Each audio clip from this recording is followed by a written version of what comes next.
कुछ सवाल इतिहास को बांट देते हैं और कुछ सवाल इतिहास को जोड़ देते हैं। राम सेतु शायद पत्थरों का पुल हो या शायद आस्था का।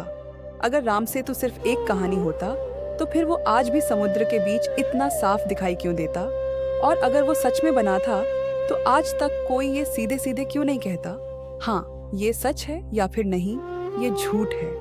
नमस्कार मित्रों, आपका स्वागत है हमारी इस वीडियो में, जहां आज हम बात करने वाले हैं राम सेतु के उस रहस्य की जिस पर सदियों से सवाल उठते आए हैं। राम सेतु, जिसे एडम्स ब्रिज भी कहा जाता है, भारत के रामेश्वरम से श्रीलंका के मन्नार द्वीप तक फैली लगभग 48 किलोमीटर लंबी एक रहस्यमयी संरचना।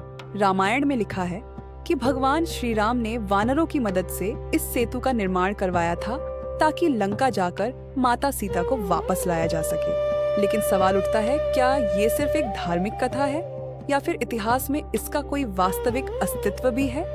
साल 2002 में नासा की सैटेलाइट इमेजेस सामने आई। इन इमेजेस में समुद्र के नीचे एक सीधी लगातार चलती हुई पत्थरों जैसी संरचना दिखाई दी।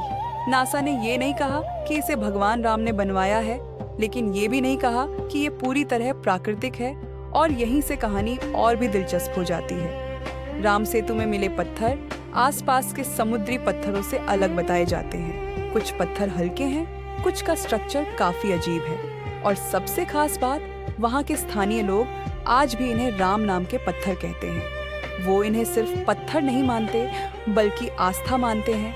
ये सेतु सिर्फ रामायण में ही नहीं, महाभारत, स्कंद पुराण और यहाँ तक कि कुछ विदेशी यात्रियों के लेखों में भी इसका जिक्र मिलता है। अरबी यात्रियों ने इसे पत्थरों का पुल कहा था। मतलब ये बात सिर्फ एक ही ग्रंथ या एक ही जगह नहीं लिखी गई। अब सवाल उठता है कि विज्ञान क्या कहता है।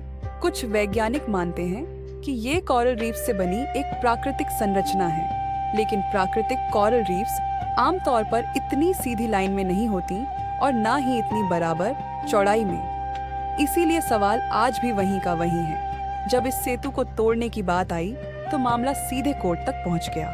लोगों ने कहा, ये सिर्फ पत्थर नहीं, हमारी आस्था है। सरकार ने कहा, हम ऐतिहासिक प्रमाण देखेंगे, लेकिन इसके बाद कोई साफ जवाब सामने नहीं आया।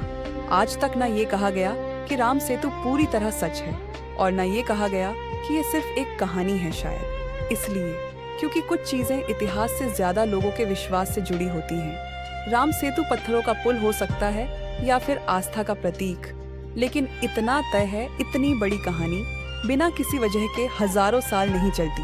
अब आप बताइए, कमेंट में जरूर लिखें कि आपके हिसाब से राम सेतु भगवान श्री राम ने बनवाया था या फिर इसके पीछे कोई और कारण है। और अगर आपको ऐसे ही इतिहास से जुड़े रोचक और रहस्यमयी फैक्ट्स जानना पसंद है तो हमारे चैनल को सब्सक्राइब करना ना भूलें। वीडियो पसंद आई हो तो लाइक जरूर करें।